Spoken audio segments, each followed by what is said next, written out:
कि आप अब हमने मैं अभी राजभवन से वापस आया हूँ। माननीय लेफ्टिनेंट गवर्नर साहब से मेरी मुलाकात हुई। मुलाकात के दौरान मैंने उन्हें नेशनल कॉन्फ्रेंस, कांग्रेस, सीपीएम, आम आदमी पार्टी और जिन इंडिपेंडेंट्स के तरफ से नेशनल कॉन्फ्रेंस को समर्थन की चिट्ठी मिली है, उन्हें उन चिट्ठियों को मैंने लेफ्टिनेंट गवर्नर साहब के हवाले किए और उनसे गुजारिश की कि जल्द से जल्द वो तारीख मुकर्रर करें ताकि यहाँ ओथ लिया जाए और लोगों की चुनी हुई हुकूमत जो है अपना काम संभाले। किस तारीख को सर ओथ सेरेमनी? अब ये लंबा सिलसिला रहेगा क्योंकि ऐसा नहीं है कि एक इलेक्टेड गवर्नमेंट को दूसरे इलेक्टेड गवर्नमेंट का जो है में तब्दील होगा। सेंट्रल रूल है, यूनियन टेरिटरी है और गवर्नर साहब को एक अपने कागज तैयार करके पहले राष्ट्रपति भवन भेजने हैं। राष्ट्रपति भवन से वो फिर होम मिनिस्ट्री में जाते हैं। होम मिनिस्ट्री अपना उसमें प्रोसीजर करके वो जो उनको अपनी कागजी कार्रवाई करनी होती है वो सारा करके वापस आ जाता है। तो फिलहाल हमें ये कहा गया है कि इसमें 2-3 दिन तो लग ही जाएंगे। तो अगले हफ्ते ट्यूसडे वेंसडे से पहले मुझे उम्मीद नहीं है।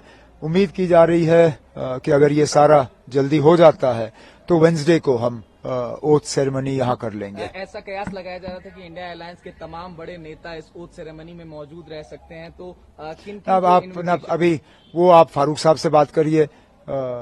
इंडिया ब्लॉक के लीडर वो हैं और इन्विटेशंस अगर जाएंगे तो उनके तरफ से जाएंगे। मुझे जिनको इनवाइट करना होगा वो अपने तरफ से मैं कल बैठ के उन्हें जो है दावत दूंगा।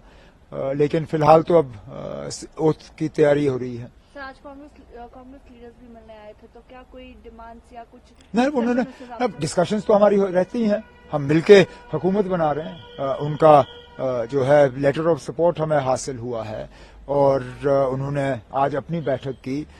उनकी अपनी बैठक में उन्होंने अपने हाईकमांड को इजाजत दी कि वो सीएलपी का जो है फैसला करें, सीएलपी लीडर का फैसला करें। तो हमने जो अपनी अंदरूनी बातें करनी थी वो हमने की। सर, काफी इंडिपेंडेंट कैंडिडेट्स भी अब ज्वाइन इन कर रहे हैं। सीएम ने देखा पिछले कुछ दिनों में, तो क्या स्पेकुलेशन है कि और जो बाकी हैं वो भी ज्वाइन करेंगे, ऐसा कुछ? नहीं, ऐसी बात नहीं है।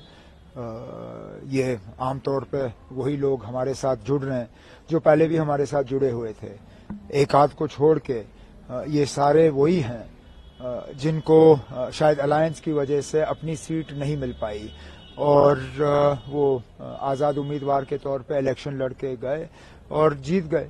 अब वो अपने नेशनल कॉन्फ्रेंस के साथ में वापस आना चाहते हैं और एक आध ऐसा है जो नेशनल कॉन्फ्रेंस में रह के हमारे साथ एक नया रिश्ता कायम करना चाहता है, जिसकी हमने सराहना की, जिसको हमने वेलकम किया और इन्हें लोगों के वोट हासिल हुए क्योंकि लोगों की उम्मीदें हैं कि उनके इलाकों में काम होंगे और मेरा फर्ज बनता है कि उनके मैं जो है हाथ पकड़ के उनके इलाकों में उनकी मदद करूं। सर, एक आखिरी सवाल।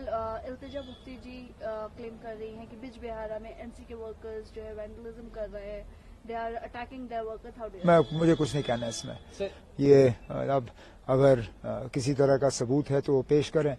जिनके खिलाफ इल्जाम लगे हैं वो तो उनके खिलाफ अब केस करने के लिए तैयार हैं, डेफेमेशन के। अब ये अदालत को फैसला करने दीजिए कौन सही है कौन गलत। सर, जम्मू डिवीजन के इग्नोरेंस का एक बड़ा आरोप लगा। कोई इग्नोरेंस नहीं है ना, कोई इग्नोरेंस नहीं ना। आप पता नहीं एएनआई को डिप्टी सीएम का क्यों इतना शौक है। आप हम पे छोड़ दीजिए, हमने किसको कहां से लेना है। और फैसला या ऐलान यहाँ आपके एजेंसी के तरफ से नहीं होगा। आप हम पे छोड़िए। मैं बार बार ये कहता आया हूं कि हम किसी इलाके को इग्नोर नहीं करेंगे और इस हुकूमत में जम्मू इग्नोर नहीं होगा। और इससे ज्यादा आप क्या सुनना चाहते हैं? बहुत शुक्रिया सर। चलिए, थैंक यू।